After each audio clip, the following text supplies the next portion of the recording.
महिला एवं बाल विकास मंत्री श्रीमती स्मृति ईरानी जी, राज्य मंत्री डॉक्टर मुंजपरा महेंद्र भाई जी, सचिव श्री इंदिवर पांडे जी, गणमान्य अतिथियों, देवियों और स्वजनों और प्यारे बच्चे,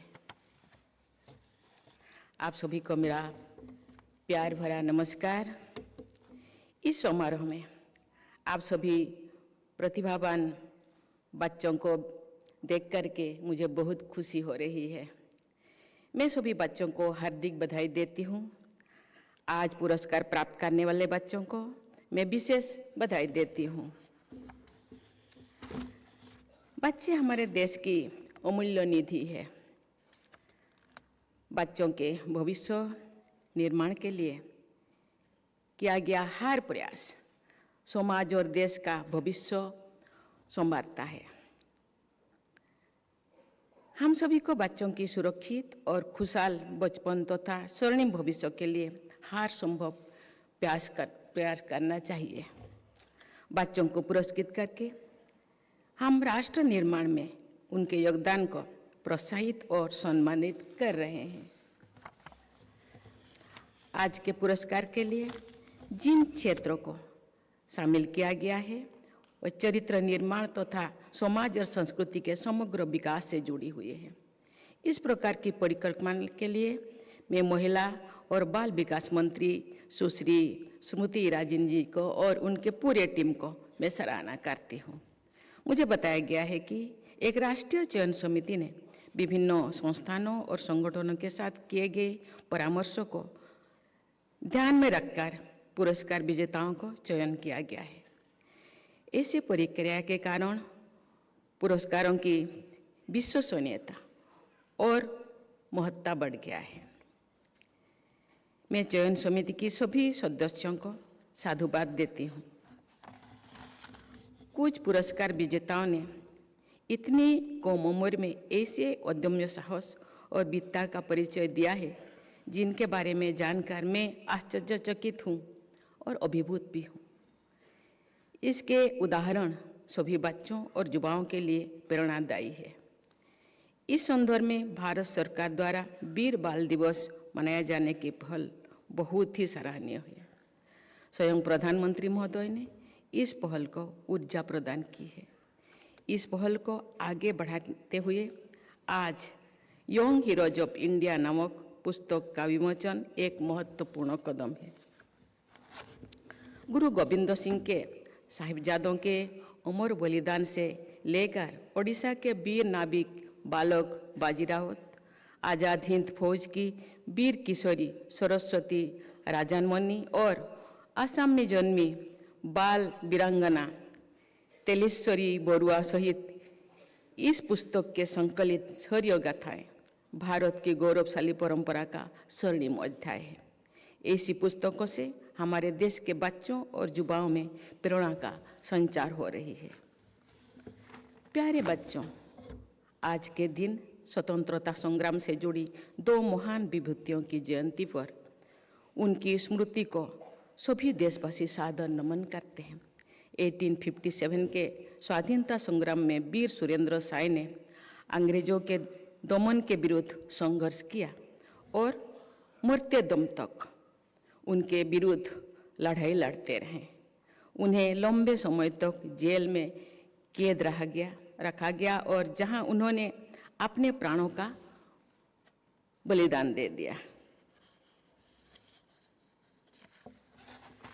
आज ही के दिन भारत माता के वीर सपूत नेताजी सुभाष चंद्र बोस की जयंती भी है। नेताजी की आरंभिक शिक्षा ओडिशा के कटक जिले में हुई थी। कटक के प्रोटेस्टेंट यूरोपियन स्कूल में पढ़ाई शुरू करने के बाद उन्होंने कटक में ही रेभेन्सा कॉलेजिएट स्कूल में शिक्षा प्राप्त की। वहाँ अध्ययन करने के दौरान स्वामी विवेकानंद और श्री अरबिंदो के विचार के उन पर बहुत प्रभाव पड़ा। उन्होंने भारतीय वस्त्र और वेशभूषा भी अपनाई। वे अत्यंत मेधावी विद्यार्थी थे।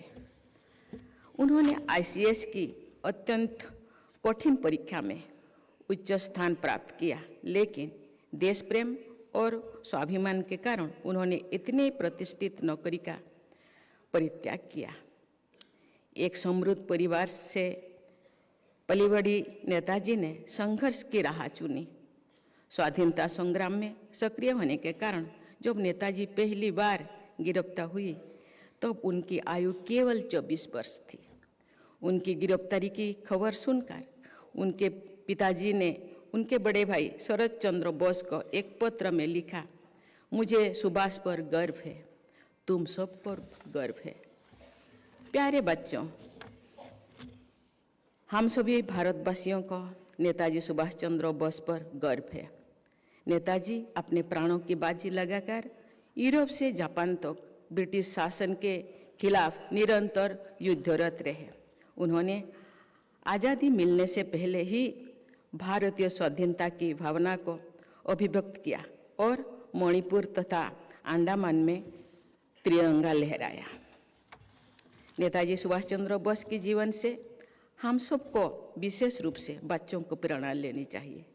नेताजी के आज़ाद हिंद फौज के द्वारा अपनाया गया जय हिंद का उद्घोष सभी भारतवासियों का जय घोष बन गया। वे साहस और देश प्रेम के अद्भुत उदाहरण थे।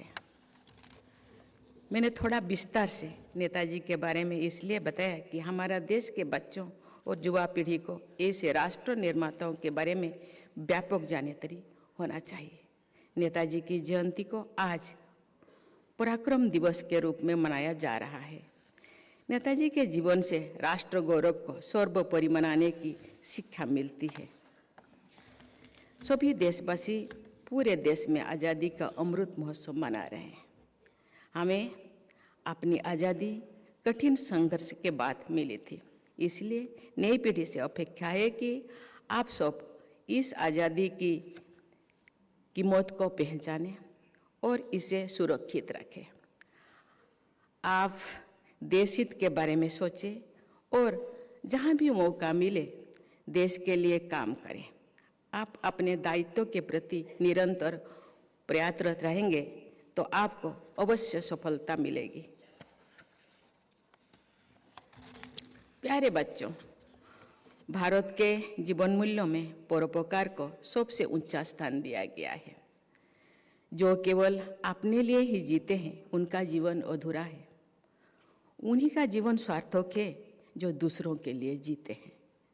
पूरे मानवता के लिए प्रेम की भावना और यही नहीं, पशु पक्षियों और पेड़ पौधों की देखभाल करने का संस्कार भारतीय जीवन मूल्यों का हिस्सा है। मुझे ये देखकर खुशी होती है कि आज के बच्चे पर्यावरण के प्रति अधिक सचेत हैं।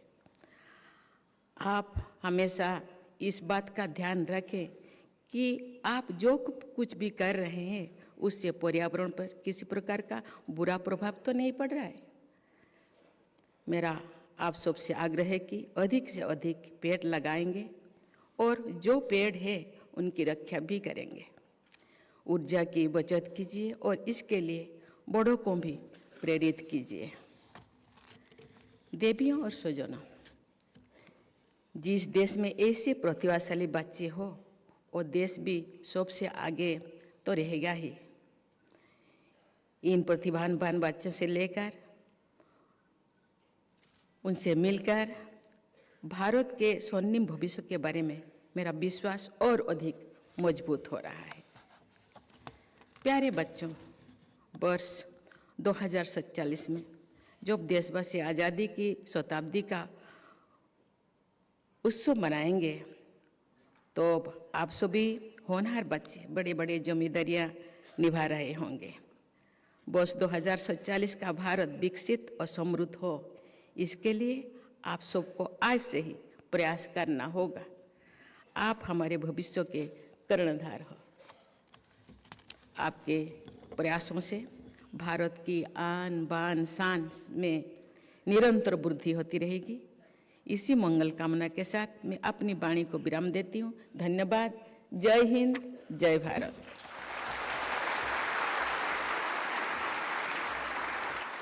कोटि कोटि धन्यवाद माननीय राष्ट्रपति महोदय।